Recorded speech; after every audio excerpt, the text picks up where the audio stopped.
This is the place to find yourself. Istanbul offers great universities and the lifestyle is really amazing here. So I live at the dorms at Maltepe University and I'm really happy with it. There's a cleaning service every few days and then there's the library nearby which is open 24/7.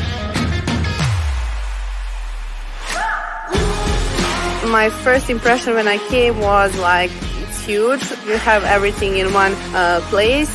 When you first come to Maltepe University, you don't know where what is and you're like, oh my God, I need help. Guess what? You're not alone. There is the international office people over there. They're like family. They're very helpful and they're always there for you. Istanbul is the perfect mixture between ancient and modern. Coming into this city helps me discover myself, learn about so many different cultures, learning about the world, which will help me in writing future books. At Maltepe University, we have a lot of research centers. Because of that, we have the ability to participate in a lot of international projects. Here at Maltepe University, the education consists of both practical and theoretical. We get the opportunity to practice everything we learn in class in real life. So after we graduate, we have a degree and we can work all over the world. People come to Istanbul all the time, but what they really miss when they visit are the antique shops, which contain thousands of years of memories and also a thread of the modern future. I like to use every minute and just get out and hop on the ferry and just go from the Asian side to the European side and just enjoy the wonderful weather with the wonderful Bosphorus behind me and just enjoying the moment of Istanbul.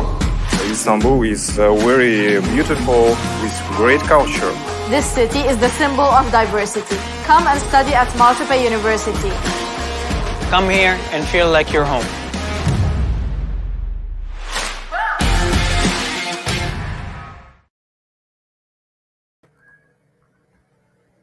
Hello to everyone and good morning. Welcome you all the second day of the Maltepe University International Student Congress, ENSAD 2012. I am Sema Nur. I will be the moderator of today. I want to thank you all for your participation before we get started. I hope it will be useful and good congress for all of us. I wish you all a very successful congress. If you have any questions about presentation, you can write your question comment section when the presentation is over. I can forward your question to the presenter. Now I leave the word to our Dean of the Faculty of Architecture and Design, Özay Gürtuğ. Thank you very much.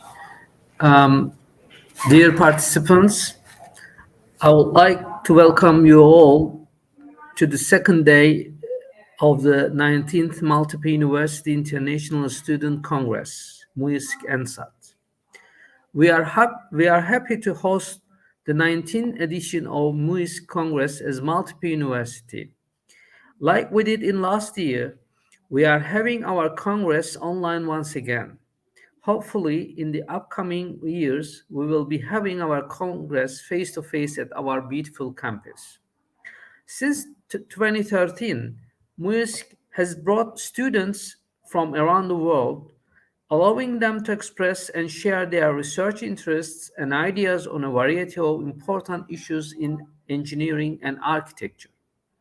The most important feature of this conference is that the speakers will consist of undergraduate, graduate, and PhD students, typically affiliated with engineering, architecture, and design programs. All the students are welcome to be part of our Congress with their articles, dialogues, notes, and further comments. This year, our Congress have a theme of thinking sustainable design and engineering. We will be having 20-part presentation, and our speakers will be from countries such as Turkey, Turkish Republic of Northern Cyprus, Indonesia, Pakistan, Iran, Bosnia and Herzegovina, Portugal, Algeria, and Egypt. As with the new developments in technology, ENSAD aims to provide a platform for undergraduate and graduate students to take a closer look at areas of interest, including advanced material and energy technologies, artificial intelligence, electronics, engineering and technology management, nanotechnology and nanosystems, smart cities, sustainable building design and construction, nature-based solutions, architecture, and urbanism, and many more. I would like to thank our keynote speakers for their contribution to our Congress. Yesterday, we had Prof. Razim Ali Sombro and Prof. Ufuk Doğrusez as our keynote speakers. Today, we will be listening Prof. Bioji He. Prof. Bioji He is a research professor at the School of Architecture and Urban Planning, Chongqing University, China. Professor He has a strong academic capability with 90 peer-reviewed papers published in highly ranking journals and oral presentations in respectable conferences. Professor Bojie is a well-known researcher in energy and built environment fields. Bioji He has been involved in several large research projects on energy and the built environment in Australia. He has been the associate editor, leading guest editor, editorial board member, scientific committee of a variety of reputable international journals and conferences. Bojie is now working on topics of cool cities and communities and net zero carbon built environment. To sum up my introduction, we will be looking forward to hearing more from our participants and hope to have a productive session in our Congress. Thank you very much for your participations and presentations. Thank you so much for giving us valuable information, Mr. Gürtü. And now I leave the word to our dear teacher of the Faculty of Architecture and Design, Hülya Coşkun. Thank you very much, Professor Özel Gürtü. Thank you very much. And today we have another keynote speaker, Professor Bojie. First of all, I would like to thank to him to accept our invitation for this conference. And I know how how tight and to host you in this conference. Thank you very much once again. I think Professor Özel Gürtü talk about a brief info about your CV, but I would like to read it again. Dr. Bojie is a research professor at the School of Architecture and Urban Planning, Chongqing University, China. He was ranked as one of the single-year career 100,000 global scientists by Mendeley 2021. And Bojie has a strong academic capability with 90 peer-reviewed papers published in high-ranking journals and oral presentation in great conferences.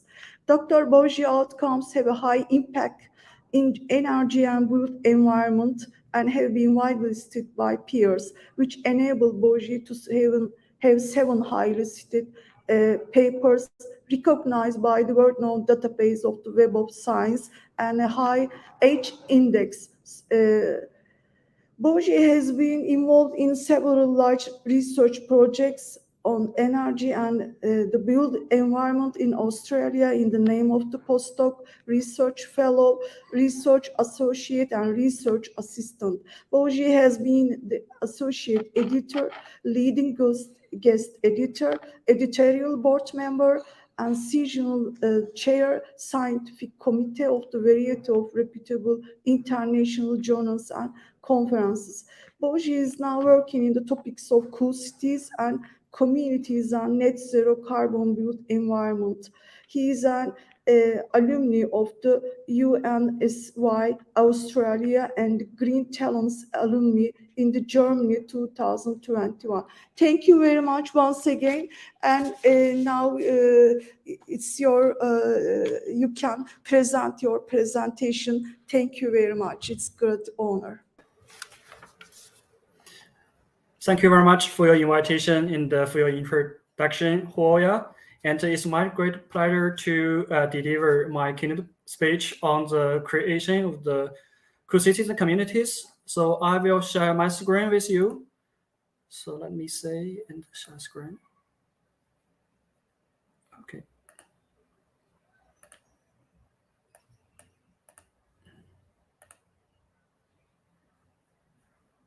So can you see my screen? Can you see that?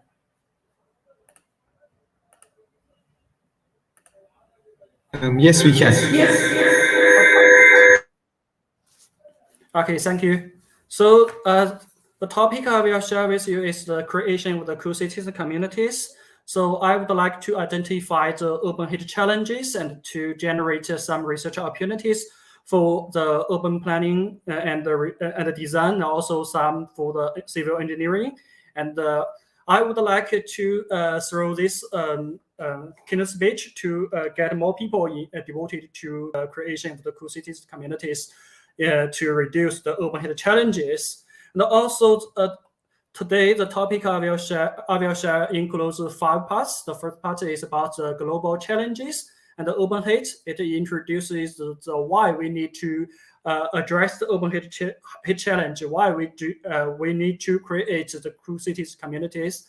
And the second part is about the urban heat challenge and many other mega challenges in our world. And the third part is about what we can do, like the mitigation and the adaptation strategies for the alleviation of the urban heat challenges. And the fourth part is about the decision support tools. It tells people what kind of strategy we can do and how the cooling performance the strategy will perform, and also so how can we optimize the mitigation and the adaptation strategies. And the last part is about the future prospects and namely in the future what kind of work we need to do. And so the first part is the global challenges in the urban heat. Actually, the urban heat challenge is the combined effects of the urban heat islands and the heat waves.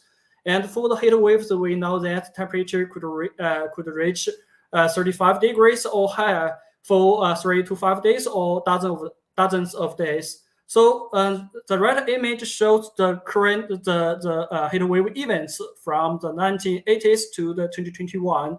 Actually, we know that the figure shows that the heat waves are getting more severe and more frequently than before.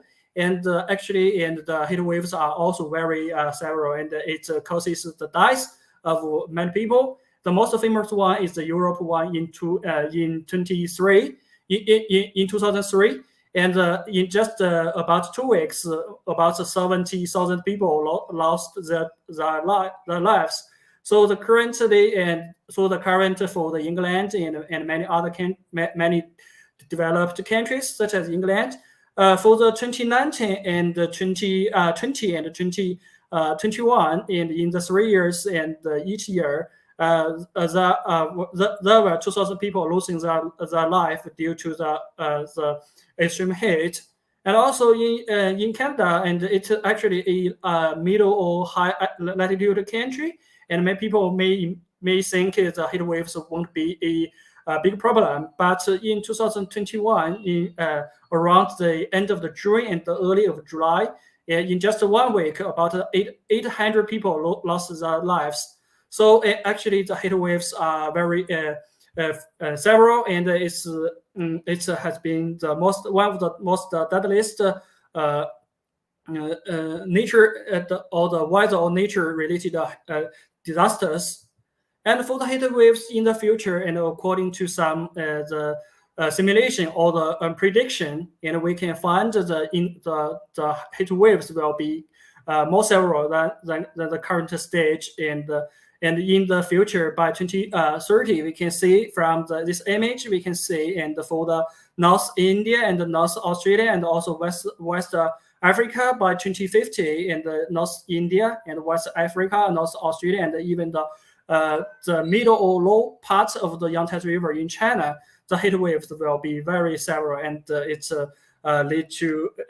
very deadly. And for China, there are some there is some literature doing the prediction, and we can see from the temperature in the the temperature in China, and it will increase, especially in the northwest part of China. But the heat waves will be very several especially in the lower or the middle part of Yangtze River. And by 2050, the heat waves will be more so, and could lead to the deaths and more frequently. And according to the figures, and by 2030, there will be 10 to 45 million people facing the extreme heat and deadly heat waves. And by 2050, this figure will increase to 110 to 250 million people. And furthermore, the increase of the temperature outside will lead to the work hour reduction. And currently, in 2019, the heat-induced work hour loss is about 4%, but this figure will increase to 6.5. By 2030, and this figure will increase to by 9% by 2050. And also the heat will lead to the economic loss by the prediction. By 2050, each year China will lose about 1 to 1.5 trillion US dollar, equivalent to 7 to 10.6 trillion RMB each year by 2050. Therefore, we need to address the urban heat challenge, especially from the heat wave part. And actually, urbanization is another challenge, mega challenge, along with the climate change. Why we need to talk urbanization? Because currently the urbanization level over the world is about 55 to 60%, but cities consume about 2/3 of the global energy, and accounting for more than 70% of the global carbon dioxide emissions. So on the one hand, the urbanization has promoted the global warming climate change. This is it threatens the climate change, and it aggravates the future heat waves. On the other hand, the cities, it will be currently is the main human settlements of the world, and also this trend will be increased in the coming decades. So the climate change will threaten the urban areas by the heat waves and the urban flooding. Especially, we can see the right image, the urban flooding problem, and also the environment pollution. And about the interlinkage between the urbanization and the heat waves and the urban. During the urban planning design, the modification of the urban morphology will also increase the urban heat island. This is another problem of cities. So urban heat island is a very typical urban climate change. From this figure, we can see the cities could be much warmer than their surrounding rural or urban area or the suburban areas. And this is because and also we can see this image, the urban heat island is a very common thing for the international cities. And why the urban heat island happens? Actually, the reasons can be divided into four parts. The first part is about the increase of the building and the road materials. Such materials actually is the concrete, asphalt, brick, and the cement. They can absorb and store a lot of solar heat. The second part is the reduction of the urban nature landscape, such as vegetation and water bodies. That's the reason why we are advocating the nature-based solutions is to preserve the vegetation and the water bodies. To actually, this can help us to provide the sources to absorb the heat to reduce the urban temperature. And another part is the artificial waste heat. This is mainly from the air conditioning use, and also the industrial waste heat, and also the traffic, especially the private cars, the waste heat released from the private cars. And the last part is about the change of the urban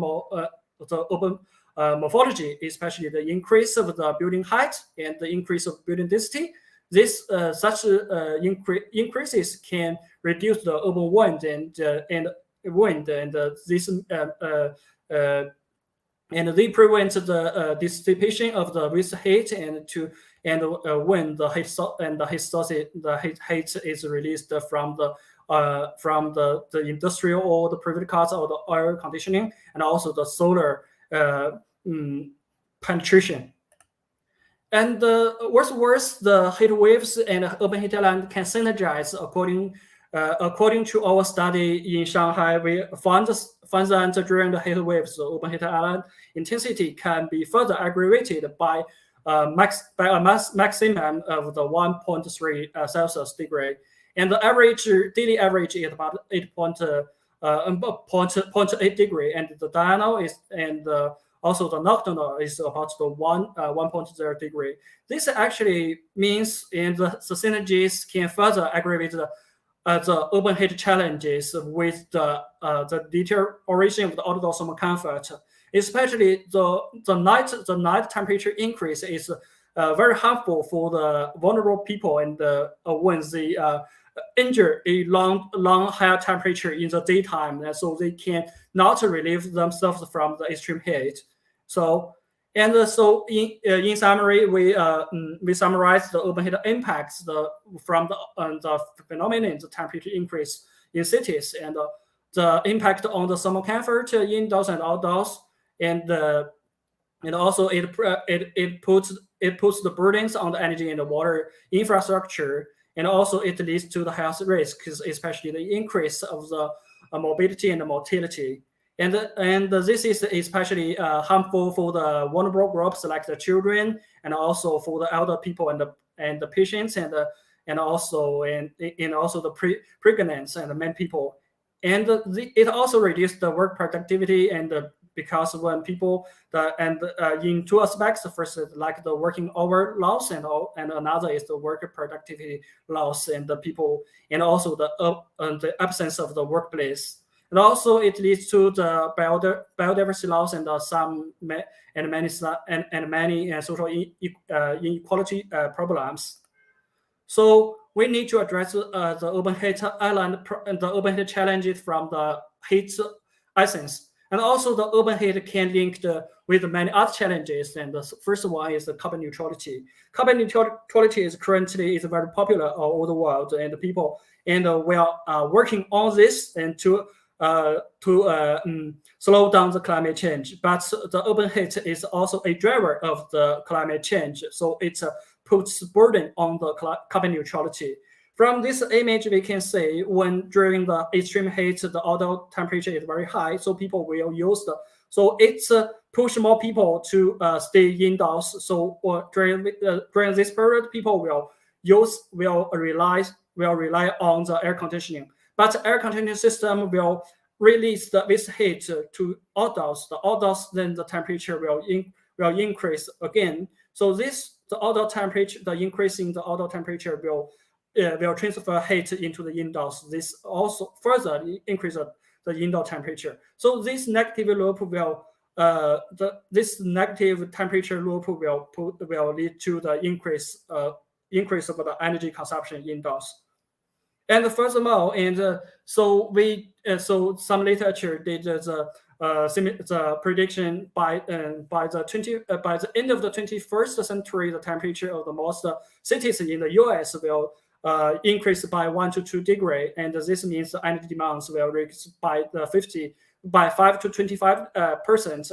And also in the past, according to the Japan endurance of the license, we can find that during the heat waves in 2013 and 2018, the use of air conditioning increased the outdoor temperature by the 0.07 to 0.11 degree. This accounts for about 20% of the global warming, and this means the urban heat or the local climate change will aggravate the global climate change again. The urban heat challenge will lead to the strong reliance on the air conditioning. So this is based on the analysis of the air conditioner market. So in the 1990s, for example, in China, there was only about 8.5 million units of the air conditioners in China. But by the 2016, so this number increased to 569 million. So this is because so the reasons are the twofold. The first one is the increase of the living quality, but another so the background is the climate change. So the temperature increase. So it's estimated in China for China by 2030 the air conditioner will increase to 1,128 million units, and by 2050 it's about so 1.5 billion. So units. This means so each household each person should use one air conditioner. This is a bigger air conditioner market, and this also further increase the burden on the carbon neutrality.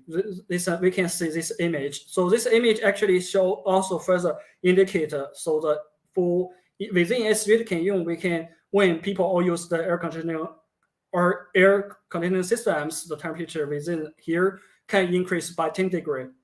This is a very high number.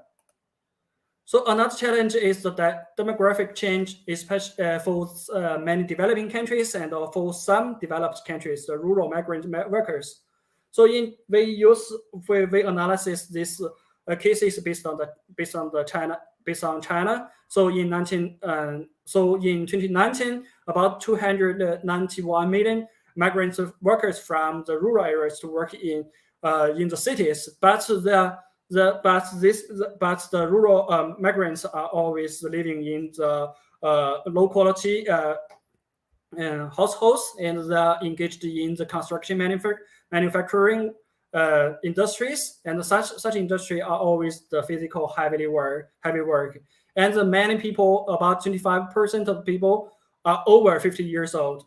So this actually they are when people such people who are working on the physical heavy work, and also the old people, they are very vulnerable to the extreme heat and the urban heat, and the heat mobility and mobility is very high among such groups.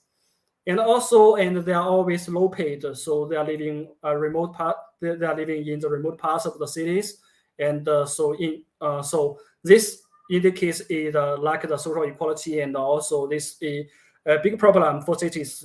They should address.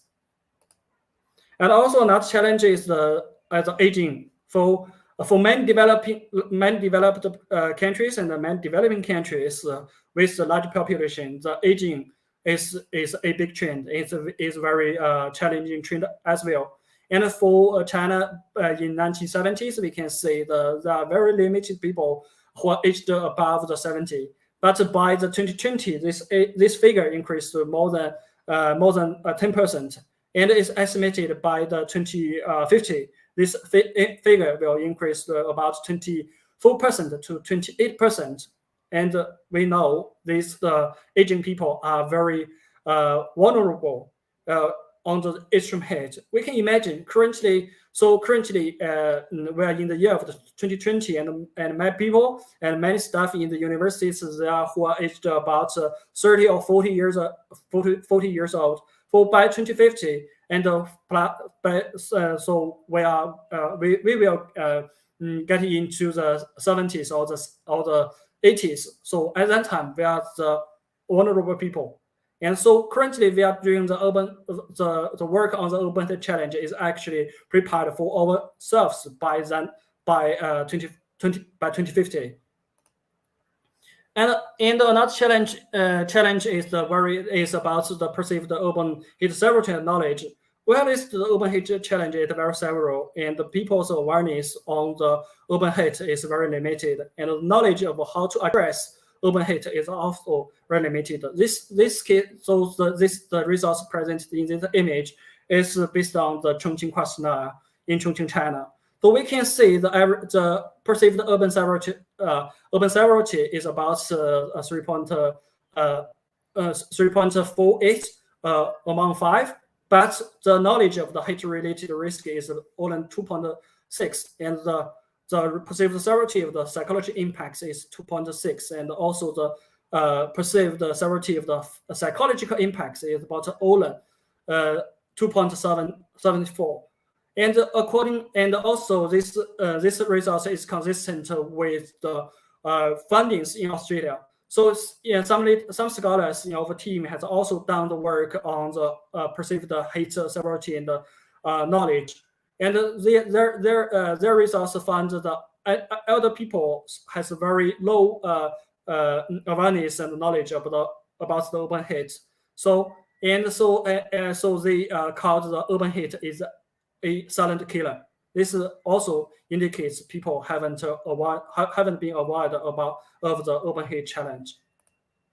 So another challenge is about the behavior of hospitalization. So it will be good if people can go to hospital to visit doctors to consult how to address urban heat when they suffer the urban heat challenges, when they suffer the heat-related illnesses. But our questionnaire based on 3 megacities in China, Xi'an, Liaoning, and Nanchang, and 3 different cities in different latitudes.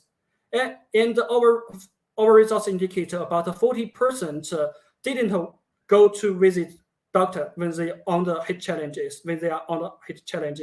This means they should endure the urban heat, and so they delayed the time to address urban heat. This is also a cause to aggravate and so increase the urban heat, the heat-induced health problems. So, and our findings based on this questionnaire also indicates that the future studies based on the data from the hospital and all the second-hand authority data, and actually has underestimated the heat-induced impacts and especially heat-induced illnesses and deaths. And this is also our cases based on like the perceived heat problems in such 3 cities. And we are trying to do some work to understand how people would like the government to do the heat resilient structures. And so we doing the questionnaire in 5 aspects. The first is the urban planning and the design for the heat resilient cities. And the second part is about setting temporal shelters, especially for the people who are working outside. And the third part is like the reduction of the electricity and the water prices. And the fourth part is about education for the urban heat reduction. And the last part is about the urban heat monitoring and prediction and warning. Our results indicate people would like the government to build the heat resilient cities and also to set the temporary cooling shelters for them. Very urgent. So these 2 rank the top 2 as well. So for others, we also need to do some work on the reduction of the electricity and water prices, because this is because people may be not affordable for the increasing the water and electricity use during the extreme periods. And we try to understand the people's willingness to pay for the heat resilient cities. And our results indicate that most people would the government to play a leading role to build the heat resilient cities. They can pay the most, and they can pay the most for this and for the public petition and about all and this the results we can see. And about 24.2 people percent of the respondents thought the payment should be fully covered by the government support. Half of them, and they would like share the payment among the government, developers, and owners, and also about 17.4% of the respondents would like to share the payment with the government and the developers. So based on the urban heat challenges and their interlinkage with many other challenges, so we would like to develop the cool cities communities. This is actually in alignment. This is actually in alignment with the Sustainable Development Goals developed by the United Nations. For the Goal 11 is about the sustainable cities and the communities. So the United Nations, the scholars and the government to make cities inclusive, safe, resilient, sustainable, and go certain. They would like us to take the urgent actions to combat climate change and its impact. So combine these two and to build the sustainable cities and communities, and to combat the climate change, especially the urban heat challenge. We try to develop the cool cities and communities. So the creation of cool cities and communities is basically include two parts. The first part is the urban heat mitigation techniques that could and strategies which can address the temperature to alleviate the temperature from the roads to reduce temperature. And another part is about the urban heat adaptation strategies to avoid the heat-induced impacts on the health and the safety of the residents. So we developed a framework of the strategies for addressing urban heat challenge. This consists of 4 parts. The first part is about the urban heat prevention and preparation. The second part is about the urban heat mitigation. And the third part is about the urban heat adaptation. And the fourth part is the policy and the regulatory landscape. For the urban heat prevention preparation, we would like to use this term to improve people's awareness and knowledge about how to address the urban heat impacts. And the second part is we would like the government, developers, and the urban planners and designers to prepare the urban heat mitigation and adaptation measures, strategies, and the service to the society.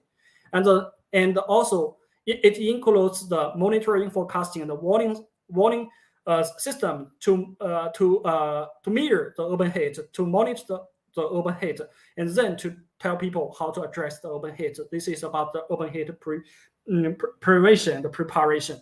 And the urban heat mitigation, it generally consists of 4 parts about the green infrastructure, blue infrastructure, and the cool and permeable materials, and also the urban planning and the design. This is a direct response to the urban heat causes. And though for the urban heat adaptation, it's we need to reduce heat induced to avoid people from the heat-induced impacts by the use of the air conditioning system, the outdoor activity patterns, and also the change of the living and working patterns, and the use of the sheltering area like the subway and many on-the-ground spaces. And also we need to change the time to reschedule the time for the outdoor temperature to avoid the high temperature period. And the last part is about government response and actions, and namely the policy and the regulatory landscape. This is because the government currently haven't well prepared for the urban heat. They haven't aware of the urban heat as well. So we need to call for call for the government to develop a sound policy and the regulatory landscape for people, and to enable the owners, developers, and also the different government departments to do more work on the urban heat, to address urban heat, to protect the people from the urban heat. And the next part is about the detailed information about the urban heat preparation and prevention. This is so from this image we would like to show the public emergency system.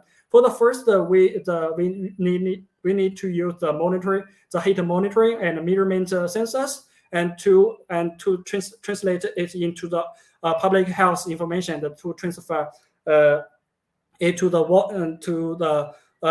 public through the early warning system. And also we need to keep evaluating the continuous improvements of the urban infrastructure, and also the monitoring infrastructure in terms of their accuracy and also the timely information.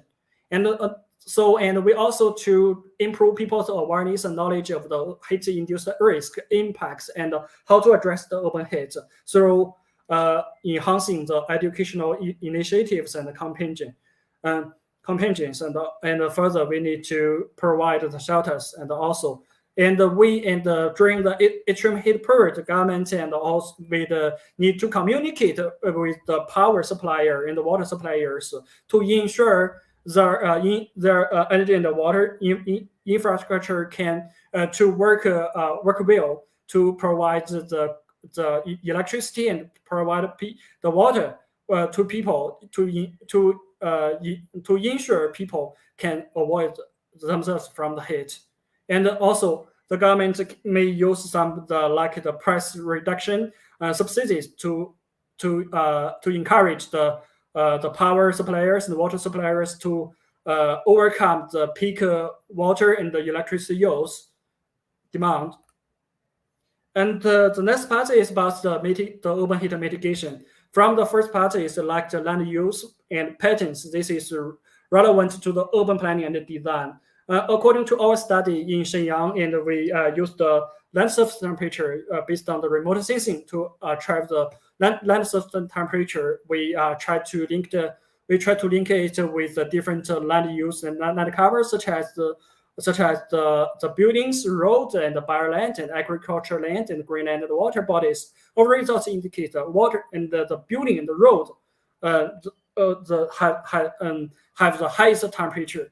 In comparison, the green land and the water bodies has the lowest temperature. This means the green land and the waters are the heat sinks that can absorb heat and to reduce the urban temperature. In comparison, buildings and roads are the heat sources. They are the drivers to the urban temperature increase.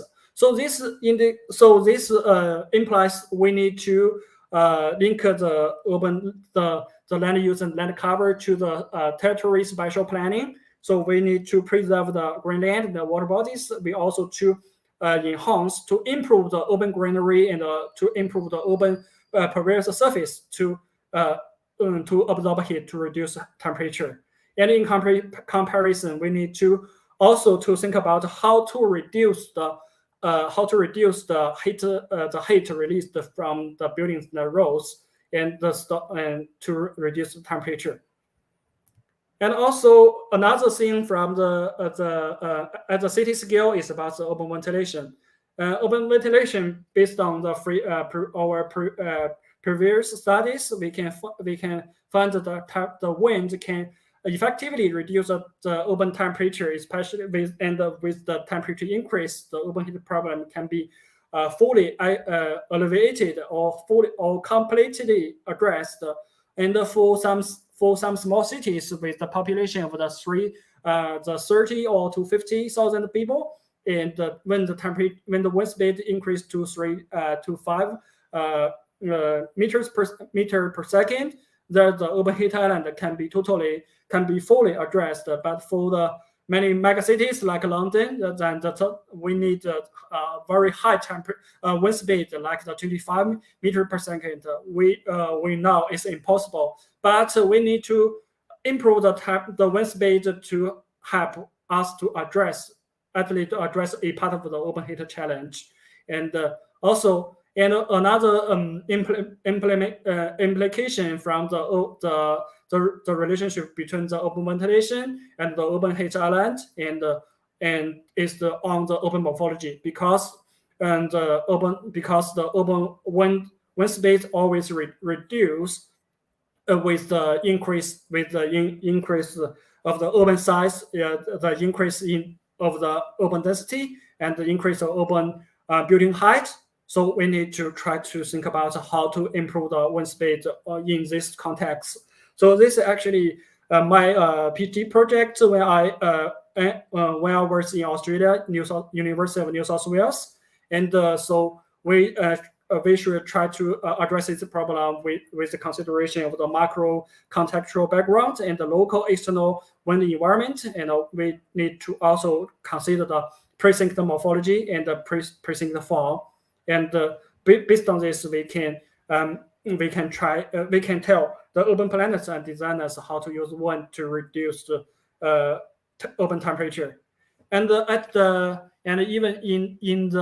local scale and at the building scale, we also have developed the strategies, mitigation strategies to address the open heat problem. For example, in the public spaces, we can use the cool pavement, and also we can also use the street trees in the water sensitive urban planning and the urban design, and also the shading structures and also the parks.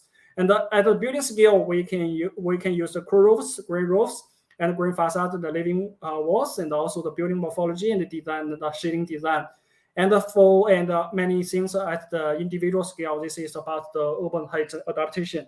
So the following 5 images shows the project we did before in Australia, and it includes the cooling Western Sydney and the cooling Sydney strategy, and get to urban cooling strategy, and the turning down the heat, and also the microclimate and the urban heat mitigation decision support tool. And all this are open access. This can be downloaded freely. And this image shows what we can do at the building and the community scale, and it includes the green roofs, green walls, and the parks and street trees, and the cool roofs and the shadings, and also the living and the low carbon living, and also energy efficiency and the solar and the wind powers. This can help us to reduce the carbon emission from the buildings. It can help us to reduce and also to reduce the waste heat from the buildings. And based on this, is actually a combination of the green infrastructure, gray infrastructure, and also blue infrastructure. And so actually we need to develop a comprehensive collection of the urban heat mitigation strategies to help us to help reduce the urban temperature. And also at the building scale, this is I proposed the concept of the narrow urban heat impact buildings. This is a response to the heat sources of buildings, and we would like to build the green buildings, and we also at the equity area for the green building. That is, we need to consider the interaction between the outdoor environment and the indoor environment, and to develop a zero thermal impact on the surrounding environment. This can be achieved through the rational building design operation, relying on the innovative technology to eliminate urban overheating. This image shows the response between the indoor and outdoors, and also the heat heat impacts on buildings, and this shows the interrelationships. And also we need to think about the co-benefits, because currently the urban heat mitigation strategies haven't been widely adopted by the government, and haven't been considered by most urban planners and designers. So we currently need to use many other projects, such as a smart city. A smart city is like the international wording of the water sensitive urban design, low impact development. So that is used because during the development of smart cities, we highly rely on the green infrastructure and also the blue infrastructure. Such two kinds of the infrastructure, actually the heat sinks can help us to reduce the urban temperature. And furthermore, this is about the heater adaptation, and we can use the electric fans self dosing the photo emits, and the white clothing, and also evaporative cooling, and the mist fans, and also the ice towel, and so on. And actually, this is not. This doesn't mean when we use this can help us address to alleviate the heat impacts.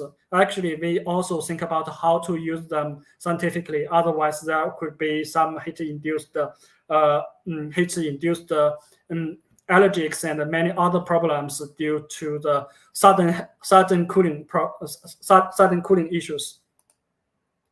And we have also summarized the international actions, guides and plans and recommendations for the open heat problem. And it's actually this is just about the heat health plans. Actually, such international framework or the guidelines haven't provided the detailed information to enable the residents to address the open heat. So this so we need to develop a very sound the policy and the regulatory landscape among the national government, the local government, and also the communities, and also the individual, and also the company enterprises and also individuals. And so how to develop a sound open heat adaptation system from the national and the state government? There is a need to develop a comprehensive heat response plan. This is what the international actions and plans have done. But for the local government, this is they need to develop the urban warning system, the urban cooling centers, and also to raise the people's awareness. This actually haven't done by many governments, and the communities should also to ensure the air conditioning and to ensure the air and the energy and the water supply and also to communicate the heat warnings information in an appropriate response to the public, and especially with the residents, with the among the communities, and also this is what the industry. The industry they should, especially about the energy and water service providers, and the government should also done some communication work as well. And the next part is about the decision support tools and why we need to think about decision support tools. We would like to use the decision support tool to help urban planners and the designers, especially not the people in the urban physics and especially the urban materiologists, to understand what kind of strategies they can use to effectively reduce the urban temperature, and to tell people, and especially to support the public health agency, to tell people what kind of adaptation strategy people can do to avoid themselves from the heat effectively. And actually, the decision support to have been done in many fields, like the transportation, like the Google Map, like the transportation, and also tree planting, and also how to do the energy efficiency, and how to do the water use reduction. But currently the heat-related decision support tool is very limited. And this one is what we have done in Australia in the University of New South Wales, and it's about the open heat island mitigation decision support tool. And this, based on this web-based system, people and the urban planners and designers can select a different kind of the mitigation strategies, like the high reflective materials or low reflective materials, and also to use the high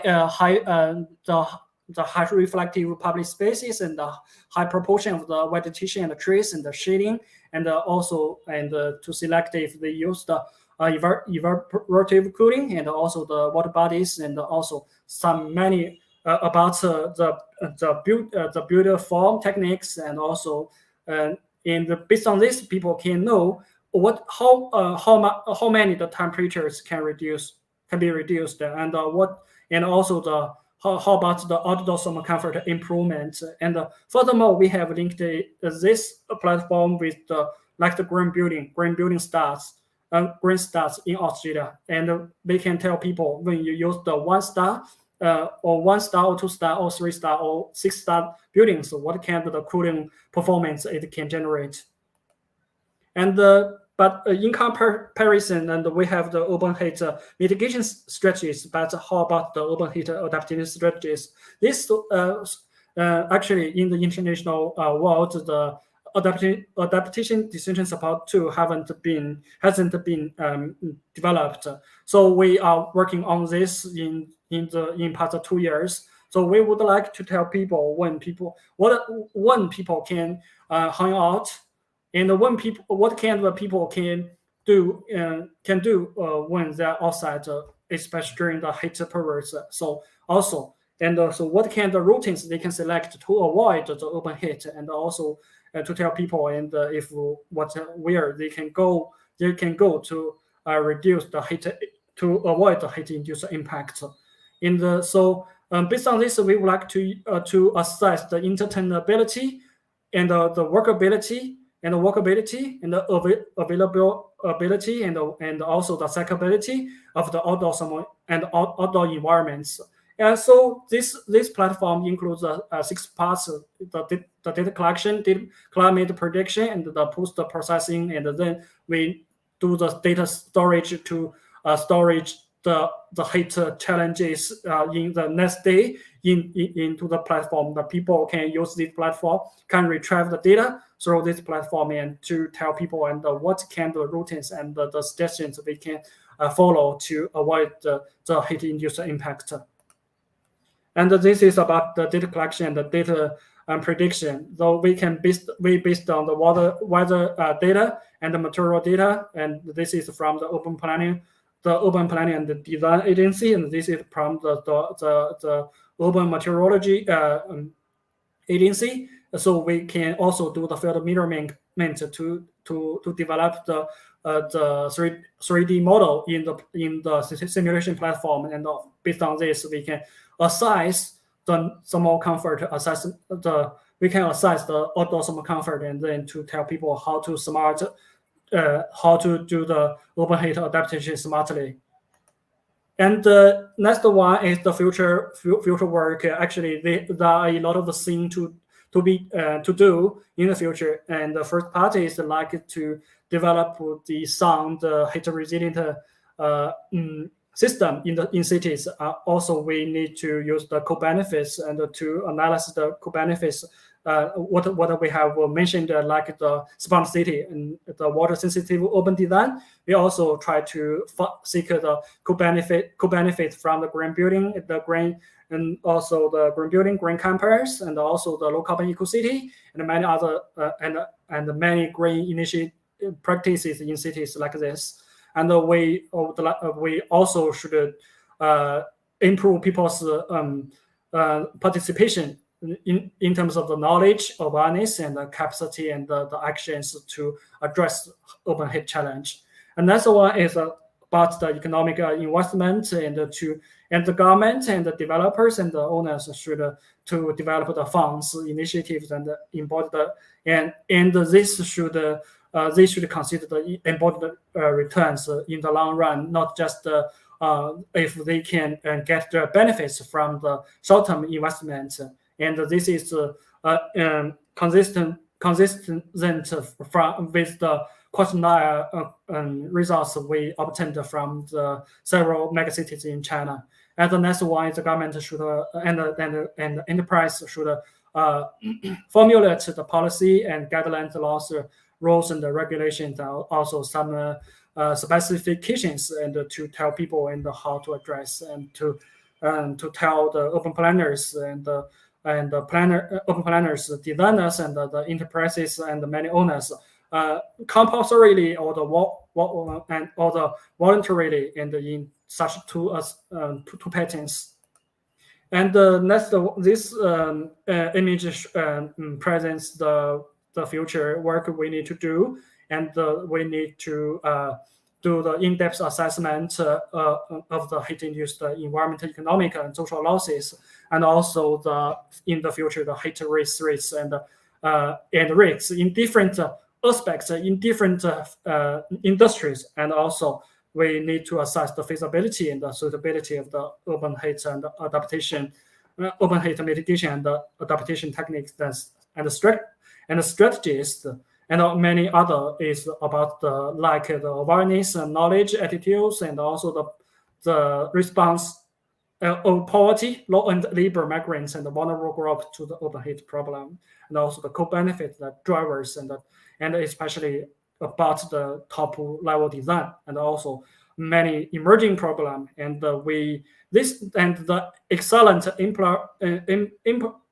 example of co-citizen communities are very important for the current world. Through these pilot projects, and so other communities or the neighborhoods can follow this success cases to build their own ecosystem communities. Okay, thank you very much. That's all.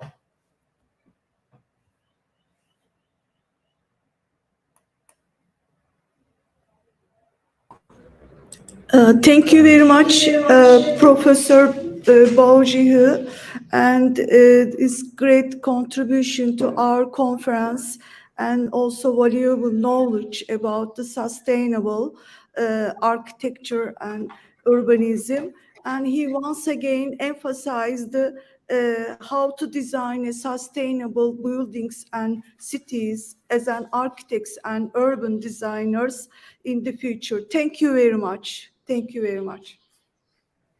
Thank you. Thank you.